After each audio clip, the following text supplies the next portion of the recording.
Welcome to Alejandro's Honest Reviews. I'm Alejandro, and today we're gonna talk about Tony. Tony? Yeah, Tony. Directed by Matt Johnson. Now, I don't know if you know much about Matt Johnson, the director, but I have seen Blackberry and I was a fan. I went to the movie not knowing what to expect. I went because of It's Always in Sunny in Philadelphia guy, Glenn Howerton. But I was pleasantly surprised and I really liked the movie. I'll be honest with you. And Tony didn't disappoint. Now, I'll start with this. I was a fan of Anthony Bourdain. I saw the show No Reservations, parts of Known. I didn't read the book Kitchen Confidential, but I did see the TV show with Bradley Cooper and I highly enjoyed it and wish there was more seasons, to be honest with you. So, going into Tony, I wasn't sure what I was going to watch. To be honest, I didn't look at the trailer. I only knew it was an A24 movie, and that's about it. And my brother had mentioned that Matt Johnson directed it. I was pleasantly surprised to find out it wasn't a biopic. Kind of. It was a moment in time in Anthony Bourdain's life. A summer in time, one might say it. When Anthony Bourdain was 19 and he went to Providence to, I guess, work for the summer. Now, the plot of the movie is basically he applies to be a writer. I guess that's what Anthony Bourdain wanted to be in a fellowship. And he's telling everybody he's going to get the fellowship and then move to New York. He doesn't get the fellowship. And then early in the movie, they introduce him in a bar where he finds his love interest, Nancy, who in real life later becomes his wife. Played by Emilia Jones, and then he finds out that she's gonna spend the summer in Providence. Once he doesn't get the fellowship, he decides to follow her. He follows her to find out that, damn, she's dating some other guy. So he gets drunk, yada, yada, yada, gets into a situation, and all of a sudden he becomes a dishwasher in a clam house or a place that serves fish, essentially to be able to stay in Providence for the summer. I gotta say, I enjoyed this movie. I like Matt Johnson's style. I like how he blends comedy and drama because it's not really a dramedy. A dramedy, I find something that is like 75-80% drama, and then they throw in some jokes there. Here, the movie is enjoyable and has a lot of levity throughout the movie. You don't feel burdened by the existence of this, sad world. But at the same time, it's not like a slapstick comedy. It's a very enjoyable ride. Like a lot of sequences where it's not sad. Good things are not happening, but it's not sad. And you're just going along with, Anthony Bourdain's journey to become a chef. Who knew? I didn't know he wanted to become a writer. I didn't know this is how the inception of him becoming a chef happened. But hey, man, I'm glad I liked it. Now, a super shout out to Leo Woodall.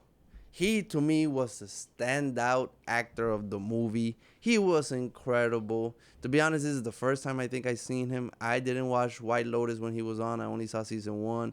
And boy, every single scene that he was on, he ate it. He killed it. He was incredible. He played a douchebag, and I still wanted to hang out with him. He was so likable throughout the movie. I just found out he's a British actor, but he seems like he actually was from Providence. He was incredible. He blew my mind. Loved him as an actor. Loved him as a character. He was incredible. Also, Antonio Banderas was in the movie, and I really enjoyed him. I haven't seen Antonio Banderas in a while, but I like the role he played. He's the chef that Anthony Bourdain kind of works under and kind of mentors him. And I really like what he did. He doesn't play his conventional Antonio Banderas, sexy Spaniard self. He kind of plays like a religious chef that decided to work here, and he's happy, and he's all about discipline, and he's all about work, and he's all about being punctual. And I think he plays off good with Anthony Bourdain. Now I gotta say this. My biggest problem with the movie was the character of Anthony Bourdain himself, played by Dominic Sessa. You probably saw him in The Holdovers. And I'm not saying his performance was wrong, because I don't think there's anything wrong with his performance. I just didn't like the character of Anthony Bourdain. And I gotta say, the movie starts with a message saying, and this is just from memory, that basically something Anthony Bourdain once said, that as a as a teenager or like young adult, he was an asshole and he deserved to get punched, which he did in the movie. And that's who he was, man. Every scene, I just wanted to punch him in the face. He really got into me, and it was really hard to root for him, because the movie is basically him trying to get a girl. It was somewhat of a romance movie filled in with him learning how to cook. And to be honest, he got on my nerves time and time and time again.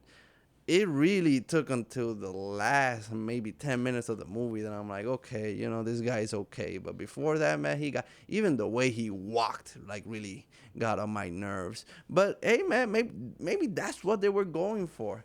I have to probably, when it's out in streaming, I'll rewatch it and see if, I calm down. But he really was getting on my nerves the entire movie. And, if Anthony Bourdain, I saw him later in his life, probably when he was in his 40s. And, maybe that's what he would have been as a, young adult. And, kudos. Got on my nerves, but, kudos. He did his, I don't know, that's just how I felt about the movie. He got on my nerves, but, probably that's what they were going for. But I really like Matt Johnson's style. It's not really stupid shitty comedy, but at the same time, it's not super depressing dramedy. He's right in the middle. He blends the style well. He swims with it, and it's an enjoyable ride. Also, shout out to comedian Stavros. He was Stavros, but he fit in that world perfectly. He should get more movies. He's a very enjoyable comedian as an actor. So hey, man, more Stavros in movies. I like the way it was shot. Providence was captured well. I wish I was there. Man, the time before cell phones and Facebook must have been nice.